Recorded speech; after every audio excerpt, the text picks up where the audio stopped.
Ang susunod na programa ay rated PG. Patnubay at gabay ng magulang ay kailangan sa mga batang manonood.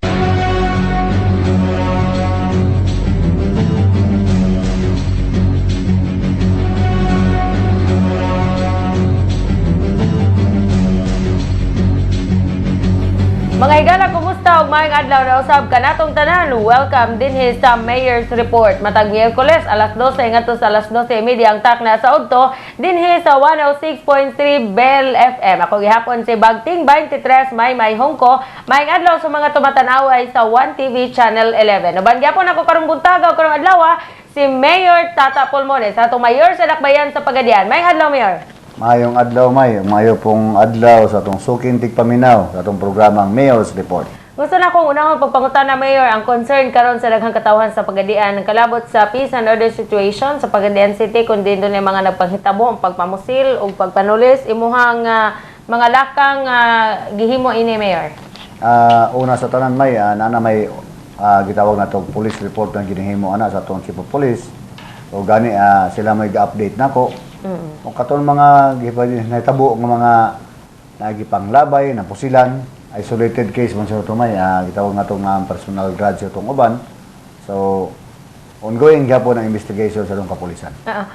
Unsa may matawag na to nga assurance karon sa mga taga Pagadian City, Mayor, nga safe place to live in paghihapon ang Pagadian City? Maka-assure kita na labi na gyud kung kitang mamuyo sa Pagadian, peace-loving people man kita, taga Pagadian. Kung siguro po, wa tayo mga atraso, kung wa tayo gitawag na to binuang, ilabi na nang gitawag na to gidili nga droga, so murag layo na gyud sa disgrasya nga ato ang pamuyo, o atong pakahimtang syudad sa Pagadian. Sabot pa sabot, Mayor, nga kini mga tawhan na dito sa gawas na sa Pagadian City ang mga away ani og siguro posibleng nag-abot lang diri sa Dakbayan og diri gipabuto ang ilang mga kalagot. Posible gina apan kung naa may taga Pagadian po nahitabo may aging sumpay, labi na itong nahitabo sa Puliagan na dito na labay. Initially naman ito'y gitawag na to, ang background na to about drugs mong gyapon. Okay. So, salamat ana, Mayor. Mopadayon ta sa to mga pangutan, gusto to i-prove ang sa mga taga Pagadian nga peace-loving people dito sa Pagadian. Dunay hataw sayaw nga may hataw ka ato may aging sumana, Mayor. Atong Sabado apil taog hataw sayaw diri sa Taclobo. Puyog na to si Vice Mayor Divina Yu, Councilor Ernesto Mundarte, Councilor Gavenia, o Councilor Ariosa, o kang ubang po mga prominenteng taga-Pagadian na nangapil po sa ito, enjoy kayo, daghan po estudyante. O niya, siguro sa dugay-dugay panahon nga naputol, karon ato nang gi-revive, ato paningkamutan kung mahimo may every weekend kuha nato ang hataw. Wow. Programa. Parang gustong ipakita ni Mayor Tata Pulmones nga he is pro-healthy lifestyle gyud. Makita naman Pero sa tinuod lang magpasalamat kog dako una gyud sa tanan. Kana gyud ang author gyud ana ang ato na i-revive si Vice Mayor Divina Gracio. Iya ginang idea. Iya na lang gisulti nako. So ako siyang suportaran kay siyempre partner gud mi sa paggumala syudad sa Pagadian. Pero sa mo nakita sa murag matawag na tog launching na tumiaging Sabado, Mayor, effective naman. Effective gyud og dito po na ako nakita nga kini ang atong City Plaza. Dili na ordinaryo nga plaza kay naabot bing alas 5, makita mo sa kadaghan sa tao nga jogging, natawag nag-exercise. So makita gyud nato nga ang taga Pagadian healthy conscious na gyud. Wow, tama. Og tungod kay healthy ang taga Pagadian as well as nimo, Mayor, mga activities prior ato doon sa digi pahigayon nga coastal cleanup og malampuson sa kining napahigayon, Mayor. Sakto na magpasalamat ko sa mga offices sa tanang ni Tambong atong coastal cleanup, ilabi na sa itong mga riverbanks, mga suba-suba ginagmay nga nalimpyuhan gyud lagi kay programa man to sa tuang focal person sa atong gitawag og City Disaster Risk Reduction Management nga si Mr. Haron Damada. Din atong isuportaran kay lagi kung hugaw ang ato ang gitawag nato coastal area o atong mga suba makaepekto man po na sa ato ang panglawas. Kini nag-prove lang, Mayor, nga doon na gid ako kay papel ang executive order nga imong gipagawas aron mamugna ang City Risk Reduction and Management Council. Dako gina sa papel dako. Okay. Okay. Ato say congratulate di ay ang mao gihapon nga City Disaster Risk Reduction and Management Office sa napahigayon nga tree growing isip mitigation activity pag-limit sa adverse effects sa peligro sa impact sa mga disasters.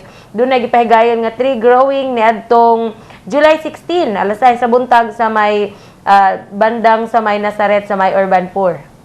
Murag na postpone man siya may. Postpone siya. Tree planting. Tree growing. Murag mo na siya may, murag mabalihin man siya na siya karong Wednesday. Okay, Kaya okay. nihangyo si Congressman Victorio o si Vice Mayor Divina Gracio nga mukuyog sila nga nga project. Kaya lagi, murag ang chairman sa reforestation sa committee dito sa lower house o sa Congress, si Congressman Victorio man. So gusto niyang suportahan kini mong programa. Gusto niya suportahan. So gusto niya makuyog niya nga proyekto. Okay. Bago pa lang kasi mong paglingkod mayor, nakadawatag maayong feedback karon sa mga katawhan og sa kaayo sa feedback diha sa community kay makaingon sila nga murag naagid ka ba ning dive ka sa community service. Usa sa ilang gipangutana kung kumusta kuno ang health services sa imong panahon? Unsay mahitabo kuno sa Danlogan City Hospital ug unsay mahitabo sa imong administration sa pagpadagan sa kabahin sa maayong panlawas? Kabahin sa panglawas may usam na sa tong basic services apan ningon lang gyud ko gamay nga labi na sa kabukiran nga mga gyud ko pasaylo nila nga di gyud na ko ma-sustain o di na ko ma-maintain ang Danlogan Hospital tungod sa kadaghas problema sa syudad. Daan naman po wala siya masustain. Wag na ma-sustain, wag na ma-upgrade. Pero natay plano ana may kay balik lang ta sa Danlogan Hospital. Pwede man nga sa kaduol sa medical center, pwede naman sila diha magpatambal dayon. Ato man po nang gipunduhan og pundo sa syudad para matabang-tabangan po nato ang atong mga gitawag less fortunate nga taga-bukid o taga-pagadian o gitawag nato mga indigent na pamilya. So, ma-assure ba nato, Mayor, nga compared to previous administration, doon ay pagtaas, pag-increase sa imuhaon niyang share sa para sa mga indigent patients sa Pagadian City para sa Zamboanga del Sur Medical Center? Ako ginang isaad may ato nang paningkamutan gani naghiskot man ta og health services sa panglawas may karon sa karong mga bulan na may medyo taas-taas gid ang ato ang gitawag og dengue victim sa syudad sa Pagadian. Yes, oo. Pero ubay-ubay po nato na transport sa Iligan. Kaya lagi wa man tay blood separator diri so atong itapos apan natay proyekto ana karon ongoing karon may nga ang ato ang si Dr. Sinisa, ang ato ang department head sa City Health Office. Nagsuri-suri nila na sila team nga suri-suri sa mga eskwelahan. Elementary, high school, suri-suri din para tagaan o kahibalo ang atong matutudlo o mga estudyante. Na kung mahimo ka ng mga tubig, na punduhanan sa tubig, mahimo ikulob, mga ligid, unsa pa na mga kaniri, mga lata, o mga ubang butang na makapundo og tubig. Gi-inform gid sila sa ato ang personnel sa City Health Office na kung mahimo limpyuhan gyud ang labi na mga sandayong, tagbalay o sa panang mga butang nga makapundog tubig. Kuan gina itaw na to limit ba. So para maka-minimize ta sa problema sa dengue tungod kay ang Pagadian City sukad pa sa una basta ingon ining panahon mayor tingulan doon naging mga cases nga susama na hinuon dili lang sa Pagadian City pero doon nagipagtaas sa kaso sa ingon ining panahon. Mo proceed ta sa mga pangutana gikan sa mga text messages mayor. Unsay plano sa Pagadian City pinaagi sa mga administration aron makabawi ang city sa utang sa C3 ug unsay plano sa mga tenants nga hangtod karon walay bayad-bayad? Ang plano ginako sa mga tenant man itong gisgutan dahil sa C3. 3 months naman ginasa may. After 3 months, murag tagaan sila chances, so 3 to 5 months. Kung di sila makabayad, mapugos kita pagpasirado sa ilang mga tindahan o school. Sa atong pagpasirado, Mayor, closure, permanent closure ba or maghulat pa tag kanus sila makabayad? Mo naging ako may kanang gitaw na to 3 months mo na period gagahulat tag makabayad sila. Then after 3 months, pagabot sa 5 months, mga na po na sure na period nga atong mahatag kung kinsay mo assume niya na nga mga negosyante niya na nga stall o tindahan. Sa pagkakaroon, Mayor, doon na ba may gipadadaan o mga order for closure kay wala makabayad sa dugay ng panahon? Wala pa may sa kadugay sa panahon karon pa tagasugod ug hatag og demand letter para ma-warn nato sila warning kibali. Ma-inform nato sila nga nanamoy amuroso, nanamoy utang, na siyam ka bulan o sa katuig ug tunga 7 ka bulan. Uy. So dili pa siya demand letter pa lang lugar. Pero Demand naana letter. mo listahan kung Nana. kinsa nang wala makabayad. Nana. I would like to make mention, Mayor, nga doon na ra bay business ang previous mayor diha. Unsa pa status ka ha, Mayor? Gamay lang kayo nga background sa iyang business nga gipangbutang diha. Kana karon usa sa mga negosyo sa previous administration, medyo questionable ginamay. Di lang ko may elaborate, questionable yun, nga medyo dilipod kumpleto ang ilang bayad. Okay, so pinagi ka ini, Mayor, sa imong panlantaw or pinagi sa bagong management sa C3? Doon na ba kayo nakuha nga idea nga kahit papano makasapar man lang makabayad ta sa atong utang diha sa C3? Kabahin sa pagbayad sa utang, may kabahin Okay. sa pagbayad sa utang sa C3, siguro ang di man ta maglisod pagbayad kay collateral na to ng era man. Pero Okay. luoy lang ang siyudad sa Pagadian kay unta mahatag na sa ubang mga proyekto. Pero kung paningkamutan to makabayad gyud ang mga tenants diya o mga stall owner, makabayad sila. Dako-dako gyud ang ma-income sa syudad ug naman gani matapal, gamay-gamay na lang gyud siya matapal sa syudad. Kana kung mamayad tanan. Okay. Doon namin nadawat nga text, Mayor, nga medyo taas na kuno ang abang sa kanang mga pwesto diya sa C3. Doon na kay chance, Mayor, nga sa imong administration kahit paano makunhuran lang siya gamay. Dako gyud chances may aron na buhaton po. Gani ang previous administration na may authority ang sabuniyang panglungsod. Mataga muhatag, i-authorize ang atong halandong mayor nga muhatag og discount. Di lang ko ka hinumdum kung pila gi exact percentage nga mahatag ang discount apan pwede gyud makahatag ang usa ka mayor kung mosulod ka sa C3. Personally, ikaw, Mayor, as Vice Mayor sa una, nakita ba nimo nga medyo taas ra ang abang ang C3? Taas gyud. Taas okay. og kanang rent-to-own nga scheme mahal gyud pot, mahal. Okay. So, gikan sa C3, Mayor, padulong ta sa merkado. Kay day nangutana unsa kunoy angay yung himuon nga magpibiling limpyo ang merkado aron matawag og germ-free ang mga pagkaon nga tong gipalit gikan dinha. Usa sa akong masulti niya na may karon na antay proyekto sa merkado, wag gyud nato na hilabti. Dako-dako kanang kantidad may, di na kumisgot og pila. So kadang gikan sa gate nga along Aquino Street ba na? Aquino, yes. Aquino Street ba na dako. Sa Loyo. Ato nang abrihan pohon may. Magbuhat og dako nga drainage diya padulong dito sa fisheries. Natay kwarta diha siguro mga third or fourth quarter masugdan na siya. Dili man gud ta kapalalom diha og drainage kay kung atong ilalom mo kayo inig high tide mo backflow ang tubig makuyo gikan sa dagat mo musulod so kinahanglan diha mabaw apan lapad. So usa na ang kaganiha lang baguhay di ba nakita nimo kaganiha si natong city engineer si Engineer Felix Sabado, halos kada adlaw mo na mong gidiscuss na kanang project priority gyud na ato ipadayon. Para sa ingon na di po na mulunop ning former Ramon Magsaysay, Pulmonary Street naman na karon. Yes, oo. Kay mo na usas makalunop diha. Dayong usbuna ko di kita pwede mo palalom kay once magpalalom ta, mobalik ang dagat ug sulod. Kinahanglan tag mabaw nga lapad nga drainage. Okay. Hindi po nato kalikayan may kay kabalo na beta sa climate change karon nga ang tawag nga water level nato sa dagat nagkataas. So wala na ma-anticipate sa atong mga inyero sa una. Wag na ma-anticipate. Tinuod. Doon na ba kay personally imo bang nalantaw ang arrangement karon, Mayor, sa mga sectioning diya sa Agora?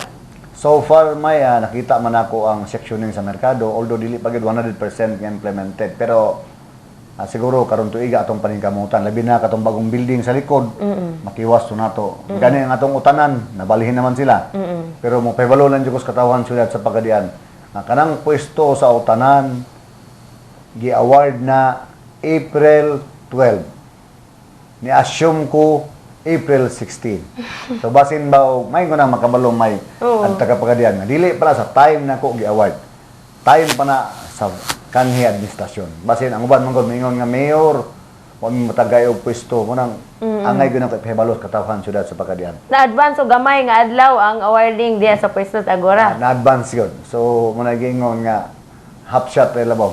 Pero Mayor, all in all, matawag na to, makaron ka ha, maingon na to, nga dako na nig kalahian sa past administration na maragula gyud maatiman ang Agora kaniadto.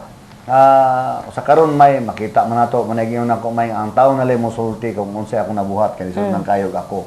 Pero ako ginang paningkamutan may nga mabalik na to sa una unsa kalimpyo ang merkado sa una ug karon ato yung paningkamutan. Okay. Gani na ko i-move po di amay na. Kana tong perimeter building. Wa man kay nangabang na sa taas. Na ko i-move ana nga inaog ko na to ang rental. Okay. Para mapabibo na to balik. Ang merkado manggod usas man kapabibo. Kani man gitawag na to mga gitawag na to tindahan ba nga come and go ang tao. Especially kana ba mga barbero, parlor, ang mga tao diha come and go manggod na sila. Paspas ang cycle siguro o negosyo sa paspas ang negosyo sa anang lugar kung ato ipabarato ang abangon. Oo. Doon na may chance, Mayor, nga makatumbok ta og lugar gid sa pag-identity matawag na to dito laaganan panahon sa gabi baka night market. Kana may gwapo po kayo na nga. Although niyon taron sa dry goods may usa sa mga plano mga net market diya sa C3. Usa na siya plano pa lang.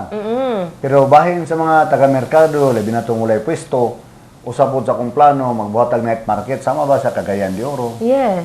Iligan, Davao, Cebu nga na inang sa usa ka semana na sila 2 days sa night market nga. Ang ilang ipatinda dito katuro pong walay pwesto sa merkado.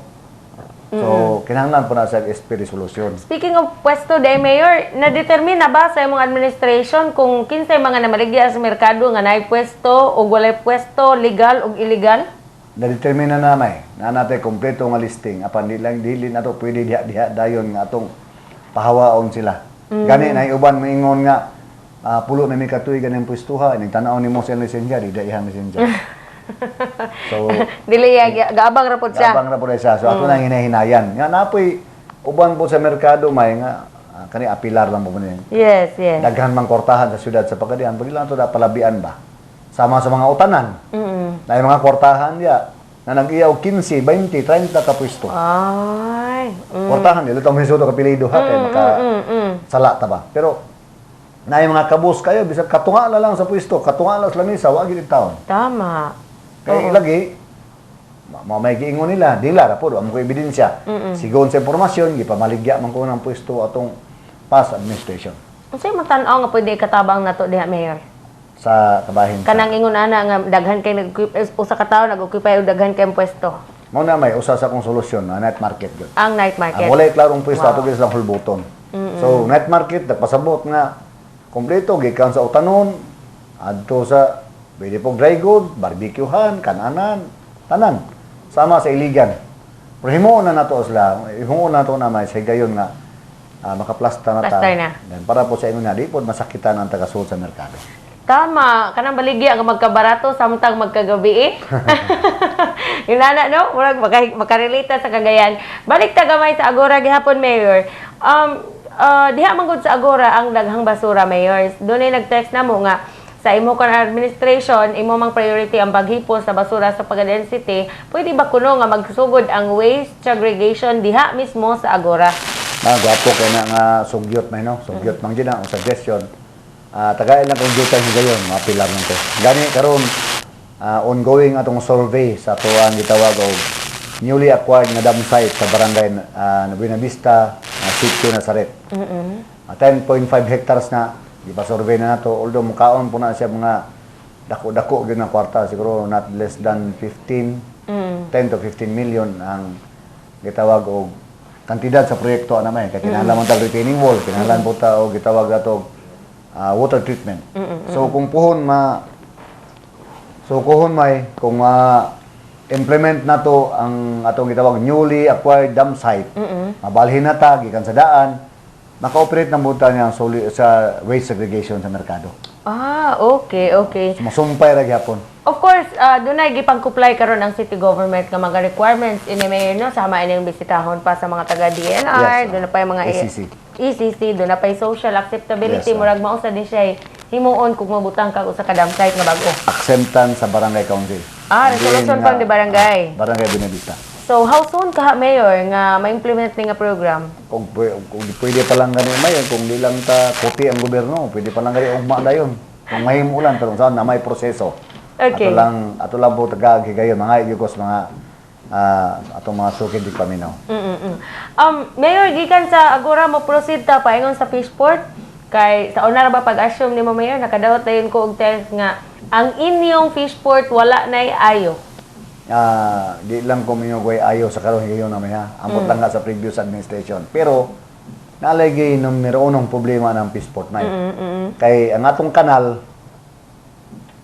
siguro naman na sa design sa una sa kontraktor ambot og yun sa hantod karon numero unong problema di ang kanal o kanang itawag nato naman na item sa mga engineering mga civil ba itawag nato tangke diin dito muna og ang basura o gikan sa kanal human ang mugawas tubig na lang plug up na gina sa tanan. Oh my God. Dayon nainana po na siya kay nga ato ang agura ni sag sa ba ni sang ni unlod.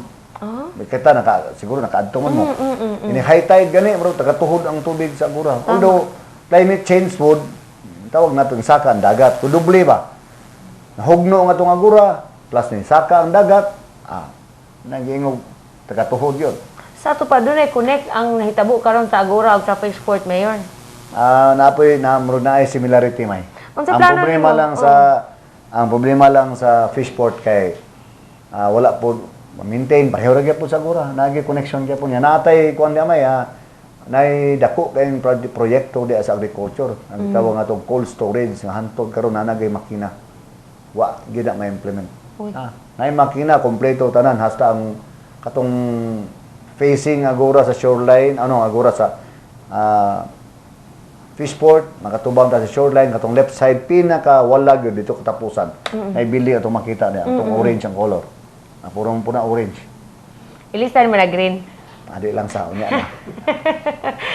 Mayor, kuan ko atong imong kuan katong nag-clog up nga katong nakakita mo gud ko ana nga klase sa equipment. Ya dako kay na siya ikatabang aron ma-maintain ang kananaang kalimpyo sa Fishport. Karon unsa imong gihimo, Mayor, para mapabalik ang normal nga sitwasyon sa Fishport? Di luig taon kay nga atong mga liburer diya karon katong bago nga atong hayan kay ila gyud nang gisagi ubog gyud na nila then ilang ginahinay mano-mano og kuha mano-mano pa. Pero katong kanal diri sa kuan, kanal dito sa diin mag-display og isda, limpyo gyud to. Katong lang nauganan. Nga, naamoy tayo po, may makasuri mo Fishport, tanawan nyo ang tubangan. Diba, almost 1 feet na ang gikan sa tong retaining wall nga makatubang ka sa shoreline, almost 1 feet na ang pugno. Nga, o gisa, maklaro man mo ang crack sa minto. Nice nga bit. Oo. So, sa pagkakaroon, Mayor, doon na bago mga casual nga mo nagatiman. Buto sabot, Mayor, ang katong mga nag-clog up, kuhaunon, gito siya para mobalik sa normal ang function sa makina. Kuhaunon gito may, kay di man ito kalikayan nga, labi na ng bukog o himbis sa isda, di gina malata. Tama. Pareho na sa cellophane. Sama rin po sa merkado, number 1 nga problema sa isdaan, bukog o himbis sa isda. Dayon, sayod naman tamay, og naunsa nang ato ang Agora Market, labi na ang section sa isdaan. Tama. Daghan na kayo nga bunal di may. Oo, tama. Daghan na nga hagbong das kanan tungod sa kasinaw sa salong. Tama. Dahil diha man ka nagpuyo dapita, Mayor, so ang mga tao nag-expect jud nga anything nga mahimong problema sa Agora makita dayon nimo kay tungod kay silingan ra mo. Mao ginamay, mabitan na ning kamot jud ko may hangyo jud ko sa mga lideres nato sa kabukiran kung mahimo ato sa inyong unahon gamay lang ning gamay tagay lang ko lang higayon. Masulbad na ko ning problema sa merkado, Agora ug ilabi na gining Barangay Santiago, Barangay Santa Lucia nga maglunop initing ulan. Yes. Kay drainage problem gina siya ko. Sana sa problema na to. Kasi imong pagsulod natunong ra ba nga ting-ulan, Mayor? Ting ulan gyud may. Labi kay karon nga usa ta sa ang ato ang focal person si Mr. Haron Gimba sa City Disaster Risk Reduction Management gipa-alert to na taniya nga karong mahigayonan na napoy bagyo moagi. Yes. Although wa man ta masentro apan prone gyud sa landslide ang og lunop-lunop ang pagadian. Labi na gikan sa bukid ang kusog nga ulan. Okay. Sa dili pa ta mo tapos, Mayor, ato kumustahon kung kumusta na ba ang pagbutang nimo karon ng mga staff, department head sa imuhang tagsa-tagsa ka mga head of offices, do na ba kay na designate ug kumusta na karon ang trabaho sa matag offices nga naka-tie up sa office ni sa imuhang buhatan, Mayor? So far maayo man karon may. Sa karon makita man nato ang transaction tanan sa city government. Kuan man gitawag nato normal naman. Dayon normal na mga problema ginagmay apan manageable ra gyapon. Okay. Ang sitwasyon sa kahusay ug kalinaw sa pagka-density, Mayor, posible ba ding mahisgutan sa ipahigayon nga peace and order meeting sa imuhang buhatan? May sa Wednesday ba to? Pahigayon. Ugma sa hapon alas 2 sa hapon. ang Peace and Order Council sa siyudad sa Pagadian ato i-convene. Usa na itong pakisgutan diya ang situation sa Pagadian City. Apan, ang pinaka-priority yung hisgutan na may katong kabahin sa text messages na ito nadawat ba na threat about sa mga dinatang hisgutan ko sa mga grupuha kay Yes. makasala man tamay. Makasala ta pero tungod na sa text gani last week lang gipahigayo ng PPOC ang Provincial Peace and Order Council gi-convene. Apil man ta dito isip sakop man ta sa probinsya sa lalawigan sa mga Lisor. Din ugma pohon sama ato ako i-convene ang POC Peace and Order Council siyudad sa Pagadian. Yes, sinood ka itong mga text mayor, kaya nga mention na ba po usang Pagadian City, Zamboanga del Sur, walay pilion, kuno-kuno, pero gusto na itong hupayo na to mayor, ang huna-huna sa mga taga-Pagadian. Adi lang tamong tuo dayon og text may. Ako la po ngayon taga-Pagadian nga. Kinahanglan man punta nga alerto. Kinahanglan punta magbantay. Apan dito mo patuog nga text lang ato sa pong itawag og i-evaluate nato naman tayo mga intelligence na nasa gobyerno, army o police, kompleto na sila. So, maghuwat na kung sa advice. Apan, kabayan sa POC, dili sa ingon na delikado na dito atong kahimtan. To be alert lang ba? Makabantay lang atong katawan, especially good ang ato ang mga membro sa barangay council o mga barangay tanod. Kasi siyempre, taas-taas bitaw nga itong shoreline o coastal barangay, dako ba ang siyudad sa Pagadian. Nakapwesto sa coastal barangay. So kung sa mga mamonitor nila, diha dayon nila ma-forward sa buhatan sa mayor o buhatan sa atong hipi sa kapulisan sa siyudad sa Pagadian. Okay. Lastly, Mayor, ang imuhang pag-awhag ug mensahe sa Pagadian City uban pang kasayuran gikan sa imong buhatan. Ako lang pag-awhag sa taga-Pagadian may maurag hapon ang hangyo nila nga atong ipadayon ang kooperasyon, atong ipadayon ang kahusay ug kalinaw sa siyudad sa Pagadian o ang pag-awhag po sa mga tao nga hunahunag dautan diri sa siyudad sa Pagadian nga dila unta sila diri mo buhat o krimen. Kung mahimo, di lang ta maingon, likayan lang ta nila nga masamok, ang tawag nato. Likayan na nila nga magubot ang siyudad sa Pagadian. Mangyo ta mga pilar ta na isip mayor siyudad sa Pagadian. Salamat kayo ni Mayor. Mga kaigsunan ang inyo nabati ang sulod sa usa ka semana nga kalihukan ni Pagadian City Mayor Tata Pulmones. Inyo nabati din sa Mayor's Report. Salamat sa 1TV nga mga staff ug salamat sa Pagadian City Press Bureau. Ako gihapon si Bagting 23 May home ko maayong adlaw.